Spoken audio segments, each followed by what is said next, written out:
Why do I have to do this? Why am I doing this? Why am I doing this? Oh boy. I'm foregoing an intro with this one because this is a very serious video. For anyone wondering, being my absolute favorite hobby as of now is Dungeons and Dragons. Outside of the collection of dice that I personally own and playing with my IRL group, D&D has become my number one for a multitude of reasons, and I'm not going to apologize for it. Seeing as how gaming is being a bit shitty at the moment, might as well jump ship when it comes to hobbies I love.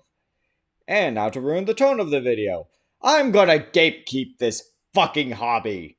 The main reason why I'm gatekeeping D&D and the wider TTRPG space as a whole is to prevent that shit from becoming casualized. And I'll be pointing out 3 specific things that have introduced people to D&D and unfortunately made it more available to casuals. Stranger Things, Baldur's Gate 3, and Critical Role. So let's get to the one I'll be more lenient with out of the way first. Stranger Things. At least with people who join the hobby from Stranger Things are familiar with 3 of the names of 3 of the enemies of the game. Although this is what the Prince of Demons, aka the Demogorgon, looks like. Baldur's Gate 3 players are familiar with the squid faces of the Mind Flayers, and Vecna is a fucking lich turned god whose eye and hand are magical items that players can legitimately use during campaigns. Yes, I pulled the 2014 5e designs just to prove a point. Now on to one of the 2 main examples of casuals getting into D&D. Baldur's Gate 3.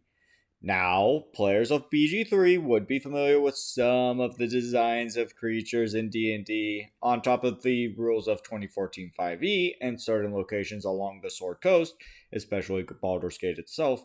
And that's where my compliments end, because the game uses a loosey-goosey version of 2014 5e, not to mention players don't get to see the math calculated, and a multitude of other problems. At the end of the day, BG3 is a video game, and a video game doesn't translate to the tabletop. No, you don't really get to use non-binary pronouns unless you have a lenient DM. No, you can't re-roll a roll because your other party members have inspiration. You already used yours. And no, you can't skip dialogue because the DM is taking the time out of their day to basically babysit a bunch of imaginary characters and is now describing how a dragon is melting your character with acidic breath. I'm leaving that. I'm leaving that in. This is all just one take basically.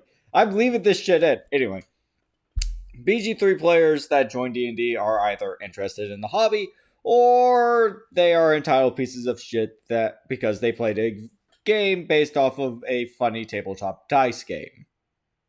Now on to Critical Role fans that joined in on the hobby. God fucking damn it. First of all, I will preface by saying I have respect for the cast of Critical Role and appreciate some of the cast members' work, like Liam O'Brien being the voice actor for Illidan Stormrage. I believe that in. But now, time to rip this show's fandom to fucking shreds. The first point. People who come into the hobby expecting the fucking game to be like the show. It fucking isn't. The game isn't the show, the game is whatever the DM says the game is. If it's a Star Wars inspired campaign, it's going to be a Star Wars campaign.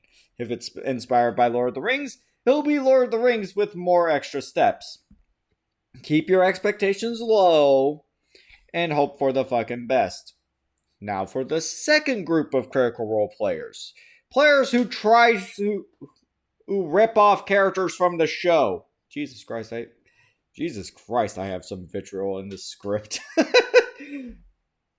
I'm still keeping this shit in. This is all borderline one take.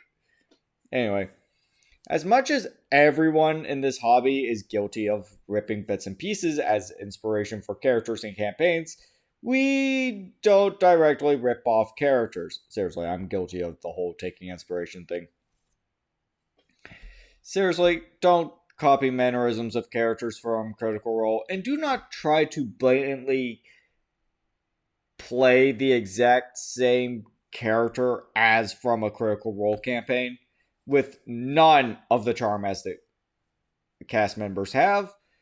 Now, onto the final part of the Critical Role fandom. Expecting the DM to be like Matthew fucking Mercer.